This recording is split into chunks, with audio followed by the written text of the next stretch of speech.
இன்றைய தினம் பாஜக அரசு நாடாளுமன்றத்தில் கொண்டு வந்த அரசியல் சாசன சட்டத்தின் 131வது திருத்த மசோதாவை தோல்வியடைய செய்தோம்.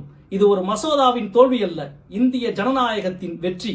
இந்தியாவை நிர்வகிப்பதில் தென்னிந்திய மாநிலங்களுக்கு இருக்கிற பங்கை நீர்த்து போக செய்ய இருந்த சதியை முறியடித்திருக்கிறோம். இந்தியாவுக்குள்ளேயே காலனி நாடாக தமிழ்நாடு உள்ளிட்ட தென்னிந்தியாவை மாற்ற நடத்தப்பட்ட திட்டத்தை இன்றைக்கு நாங்கள் முறியடித்திருக்கின்றோம். இன்னும் சரியாக சொல்ல போனால் இந்திய ஜனநாயகத்தின் செழுமை மிகுந்த பகுதியை இந்தியா கூட்டணி கட்சிகள் இன்றைக்கு காப்பாற்றி இருக்கின்றன. பெண்களை பணயம் வைத்து சதி செய்வது காலகாலமாக வலதுசாரிகளின் வழக்கம்.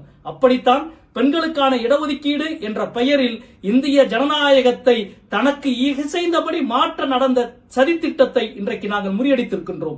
மத்திய அரசை, ஒன்றிய அரசை, பாஜக அரசை நாங்கள் கேட்டுக்கொள்வது பெண்களுக்கான 33% இடஒதுக்கீடு என்பது இன்றைக்கு இருக்கிற நாடாளுமன்ற உறுப்பினர்களின் எண்ணிக்கையின் அடிப்படையில் உடனடியாக நிறைவேற்றப்பட வேண்டும் என்பதையும் இந்த நேரத்தில் நாங்கள் கேட்டுக்கொள்கிறோம்.